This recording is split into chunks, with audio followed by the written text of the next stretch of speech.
What's up, everyone? Drew Manning here from Fit2Fat2Fit, and today is September 23rd, 2020. I almost forgot the date.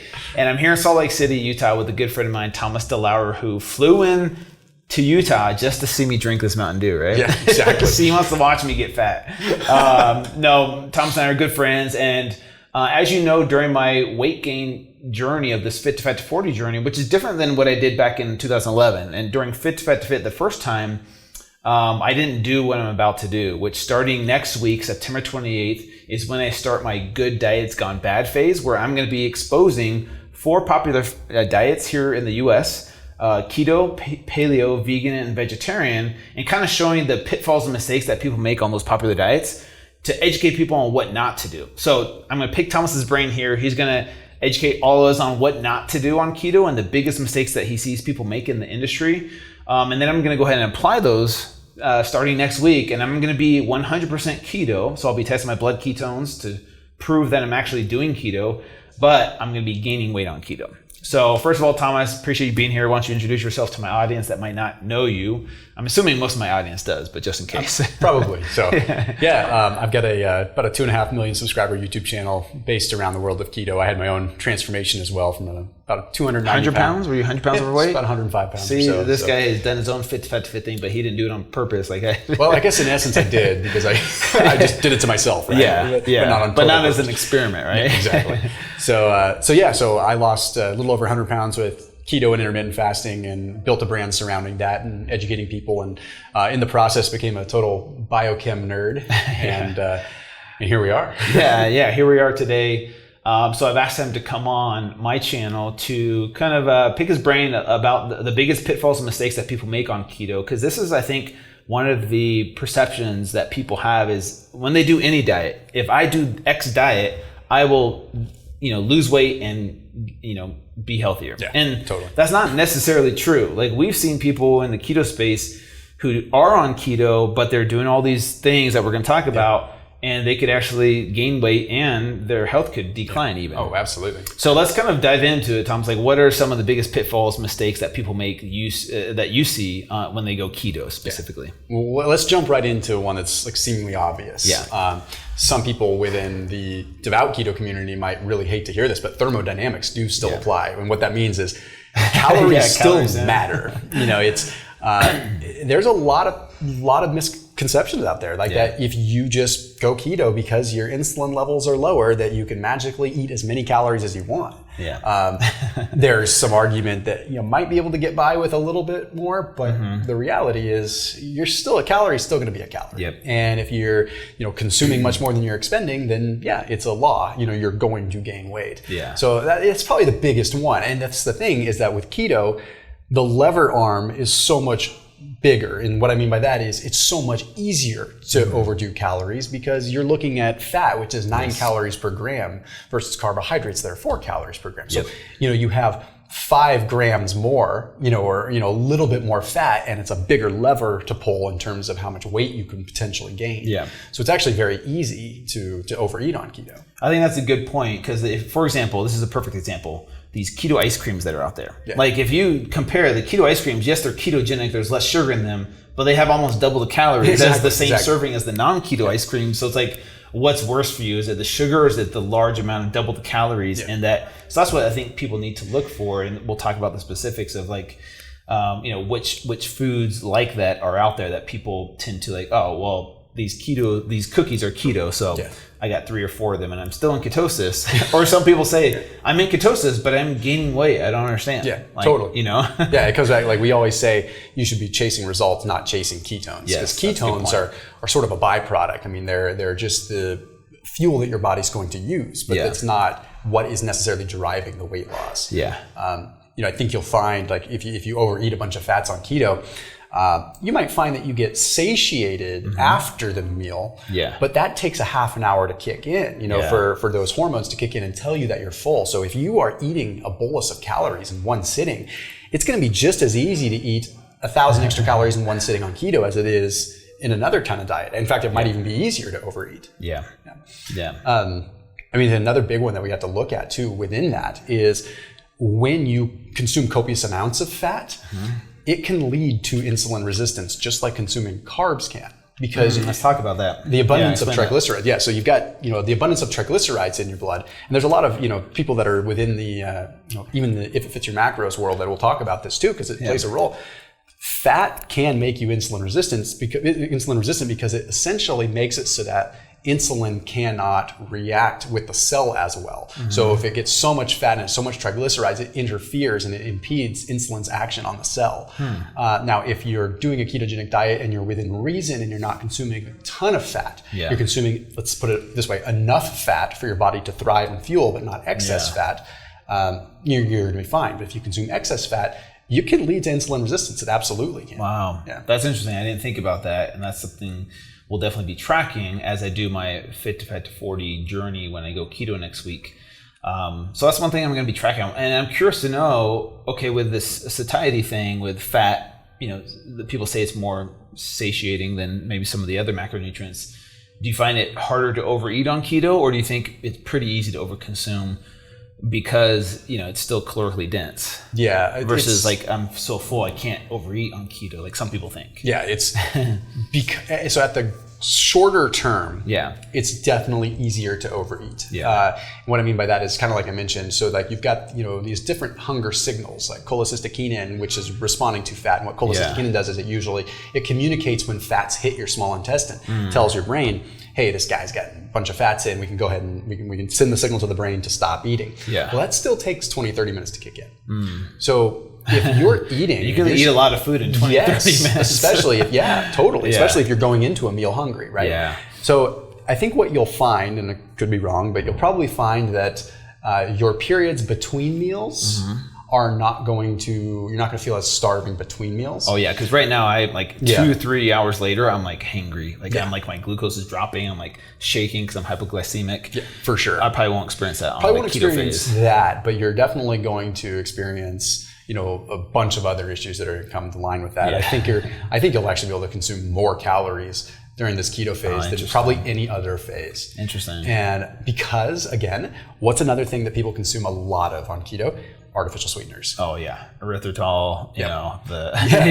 And so I guess that's not artificial. Well, but it still stimulates the same gustatory response where you are, your pancreas still responds with any kind of signal that's hitting your tongue. Okay, so you get, whether it's aspartame, whether it's stevia, whether you still have a little bit of insulin signaling. Okay, and they've done a lot of different various tests and research on that, and it's kind of split. Some people have an effect, some people don't. It probably comes down to the microbiome. It's neither here nor there. But the point is mentally, when you have something sweet, it does something to you. So it's so easy, like the Halo Top keto ice creams and the Enlightened keto ice cream. I mean, you're talking 700-800 calories in a little pint, or whatever that is, half pint, whatever it is. It's so easy to do it. So easy to put that down. So I think you're going to find that if you consume the artificial sweeteners, you're going to greatly be able to overcome any potential satiety, right? Like that's the effect of the artificial sweeteners on your cravings is vastly going to supersede. Interesting. So let's go over specific foods. Like let's talk about specific foods. So we talked about keto ice cream. Let's talk about specific foods that like are lower quality keto foods that are technically keto. But that we see a lot of people in the industry gravitate towards because they're convenient and they taste really good. They're prepackaged. Let's go over like a specific list of foods. Yeah, the first one I want to talk about, that's because it's a huge one, is going to be traditional mayonnaise with soy. Oh man. Okay, because as far as caloric density and a percentage of the calories that are coming in a daily diet, when people are eating burgers and things like that, the mayonnaise makes up a lion's share of it. It really does. And most of the mayonnaise that's out there is just loaded with soy. So if we're focusing on the kinds of like omega-6s and just low quality oils are going to be coming in, I think mayonnaise is going to be a big one. Okay. I think highly processed cheese. I think you should be like avoid the cheese sticks and and avoid the ones that are like the higher quality aged cheeses. The ones that are actually like decent for you. I mean, go with the ones that are partially processed, ones that say like if it says like 51% or 49% cheese product, if it's under 50% cheese product, then it's still going to be labeled as regular cheese. Velveeta, like those kinds of brands? That, but just like even a lot of just the mainstream like mozzarellas and jack cheeses and stuff like that, they'll still be 49% processed, so they can still call them like a cheese or cheese product, but it's actually processed. So just again, copious amounts of just cruddy oils in it. Okay. So I think load up on things like that. The other ones that people are constantly going to be consuming, even if they're not considered that unhealthy, they're going to be like a lot of those fat bombs that are out there, homemade fat bombs. Yeah, dude. Lily's like chocolate coconut chips. Oil, nut butter. Yeah. And I don't want to necessarily mention brands, but I just say like Lily's chocolate chips because they're delicious, right? Yeah. So it's so easy to just eat a bag of those, still a few hundred calories easy. Yeah. So you see a lot of that. See if you really want to put it on fast, peanut butter. Yeah. Oh, dude, I love peanut butter. Yeah. So Skippy peanut butter, even. Oh, I guess that has some sugar added to it. But not a ton. But again, you should play into the whole piece of what can also be confusing for people. Oh, yeah. Because people may try to make a healthy decision on keto by going, well, I'm going with the Skippy natural because it doesn't have sugar added in it. Yeah. Or it doesn't have hydrogenated, which is better, without a doubt. But you're still, you have any idea, for sure, like what 2 tablespoons of peanut butter really looks like. And I don't think I know one person that actually eats 2 tablespoons. Oh, yeah. I've had some people call me out on my calorie counting on my TikTok videos, but it's science. Like I measure it out and put it out there. I'm like, 2 tablespoons. This is 2 tablespoons, you guys. Like people are like, no, there's no way. That's like half the calories. I'm like, you guys, I just ate 2,000 calories for breakfast. They're like, that was like 700. I'm like, trust me, I just scanned the barcode. I put in my serving size. It's simple math. Like I can't, it's so funny how people are like, there's no way that's 7,000 calories. I'm like, you guys, I'm eating 6,600 calories on average a day. Totally, man. Yeah. And the low quality, high fat meats, right? Yeah. So, excuse me, what I would normally recommend people don't do is go for that. Like I usually would say, go for like a higher quality, relatively leaner cut of meat so you can control the fat intake. If you were to get just a really low quality grain-fed beef or something and get a ribeye out of it, that's going to be a crud load of calories. Absolutely. For sure. Doesn't mean that it's terrible for you, but it's just going to be one of those things that, again, people fall victim to. They do keto. They think, oh, I can have this ribeye. That's no big deal. It's, there's 900 calories in a big old ribeye. Like if you eat all the marbling and everything with it. So I think that's going to be a really big one too. Yeah. Any of the, again, some of the full fat cottage cheeses, which are actually not bad foods. But again, how many calories are going to be in a tub of cottage cheese? 400, 500, 600. And it's so easy to inhale that. Yeah, that's a good point. What about like the keto treats, like cookies, cakes, bars? Like, I think I see a lot of people gravitating towards those because they're convenient. Like the bars you take with you, they're keto friendly, but you have 2 or 3 of those per day, because you're out and about, you're traveling a ton. A lot of them have those sweeteners in them, like you mentioned. And before you know it, you've had 3 cookies and 2 bars just to eat keto that day. I see people kind of, over consuming those. What about like nuts and seeds too? Yeah, nuts. People are like handful of cashews and.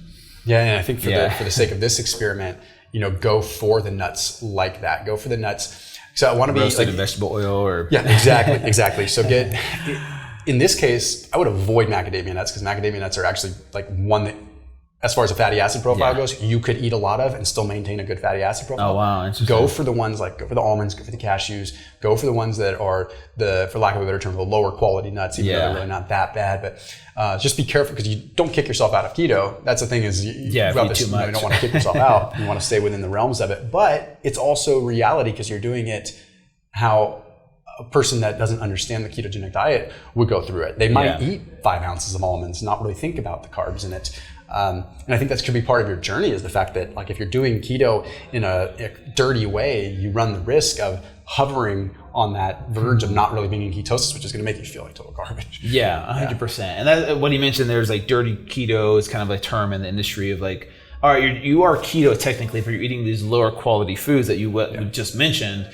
That's kind of what dirty keto is, right? Like these lower quality foods. Yes, you're doing keto, but you're doing it the probably the unhealthy way, right? What do you, okay, so really quick. So the list of foods, things like low quality dairy, low quality fatty cuts of meat, mayo with soybean oil.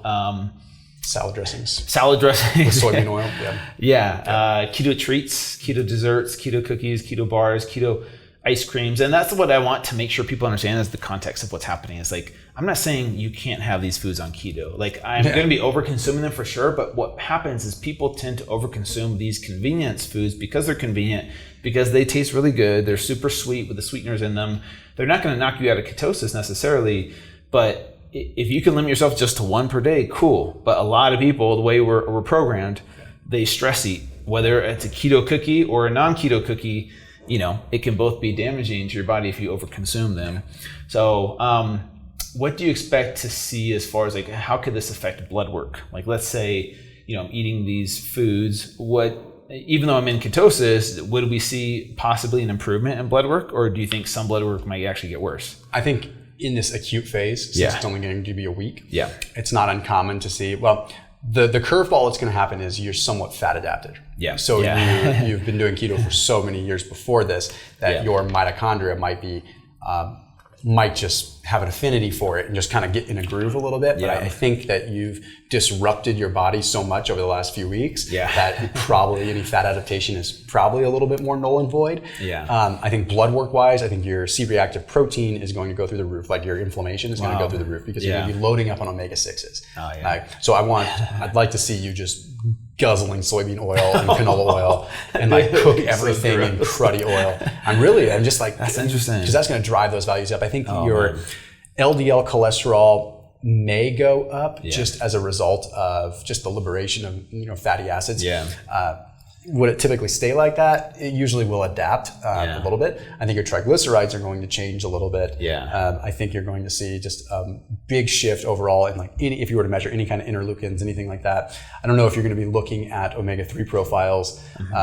Might be something to consider. Let me ask my doctor, see if he could test for that. And there's some like third-party ones that I can send you to that that can test that. You can mail in something that tests at the beginning, at the end. And I wish I had more time. That's what, like, in a perfect world, people are like, you should do this for a year or 2 years, and like, dude, I don't have that much time to let myself go and like do all these experiments. But like, hopefully week to week, we might see some changes between going keto, then paleo, then vegan, then vegetarian. But I know my doctor is doing some tests before and after each phase.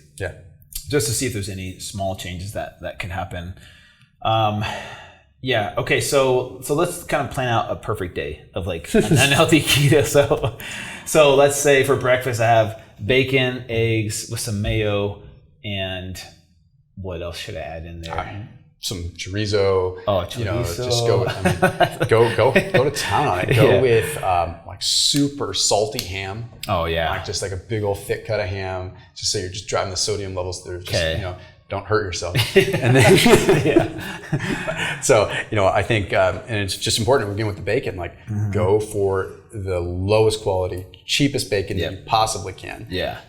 Same thing with any kind of like pork. Remember, you guys, do as I say, not as I do. Like, don't do what I'm doing. It would also be realistic to get like those Jimmy Dean breakfast sandwiches and just take the buns off. Dude. Because that's again. I've been eating those and they're freaking good. Yeah, just take the buns off. That way you're just getting the terrible fatty acid profile. You're getting like just terrible micronutrient profile whatsoever. And you're doing what someone that doesn't know the intricacies of keto might do. They might just go, well, hey, guy on the internet said just take off the bun, so I'm going to take off the bun. So I think that would be a tremendous breakfast. Lunch. I think you should have some like the keto cereals that are out there. Oh man, those are so good, dude. And have it with a nice, pour some half and half in it and eat it with half and half. I didn't even think about that, you guys. I have had it with heavy cream before. Have you had a heavy cream in cereal? It's unreal. It's so good. Maybe do half and half so you're like, don't completely spend the whole day in the bathroom. Exactly. Add some MCT oil in there. That's actually a very good point, though. You should be adding MCT oil, and you should. I'm so glad you brought that up because that's a big, big mistake that people make. Not MCT oil, but they'll make a keto coffee. Right? They'll even skip breakfast and have a keto coffee, which is okay if you understand what you're doing and you're in the confines of like reason. But you'll take a cup of coffee. Put 2 tablespoons of ghee, 2 tablespoons of coconut oil, a big squirt of MCT oil, and then you're at 700-800 calories. So you better be having that. I will. I'm drinking my fat coffee. I'm gonna get the sugar-free creamers because that's one of the things I'm like, why do we have Cinnamon Toast Crunch flavored creamer and like Irish cream and like Cold Stone Reese's Pieces flavored creamers? Like, there's all these amazing flavors. I'm like, and then I see all the sugar-free versions, so I'm just gonna do the sugar-free versions of those and like the first two ingredients are water, palm oil, partially hydrogenated. Yeah. I'm like, this isn't even cream. Yeah. No, it's not even dairy at all, which is insane. But so I think if you did that, fatty coffee and low quality eggs, smorgasbord of cheeses in these eggs. Yeah. I think you could easily get your breakfast calories over 3,000. Oh man! Like I think just breakfast alone, you could be over 3,000 calories. That's gonna be. I'm concerned for your digestive system. My poor girlfriend. I'm gonna have to have her sleep in a different room. Have my own separate bathroom. This journey.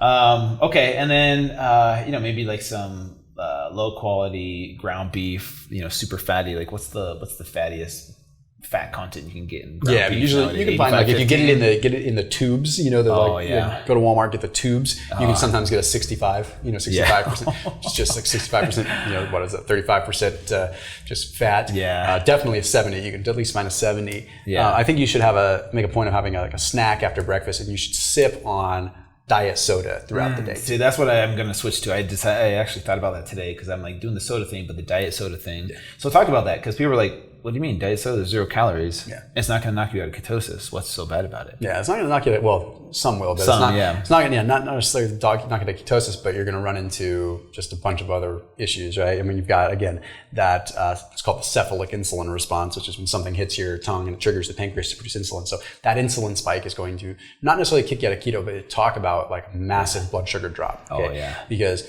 you're still reliant on blood glucose. Like if your blood sugar went to 0, you would die. Like even in ketosis, your body's creating glucose, but all of a sudden you got an insulin spike that's coming from the cephalic insulin response. So what blood glucose you did have just tanks. Yeah. And I think since you're wearing a CGM, you're going to see what happens. It's going to be interesting. I'm going to be testing that.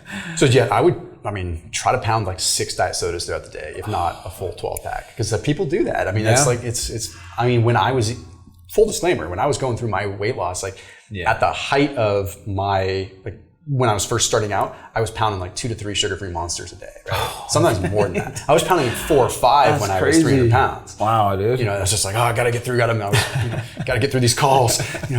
I'm so cool. But it was, so I think that's gonna keep you hungry, and then have a snack after breakfast. Yeah. That is like a realistic snack. Like it's hard to just eat one keto bar. Yeah. Like go get some of these delicious ones that like a Susie's Good Fats bar or a Perfect Keto makes them really good. They're delicious, but there's 300-400 calories. Right? Yeah. So so true. I need a snack. Go for it. Have those in between, and then obviously keto ice cream at night. Like I like the ones where you do 2 keto cookies and you put like ice cream in the middle and you make like a cookie sandwich, dude. And lunch, go #keto.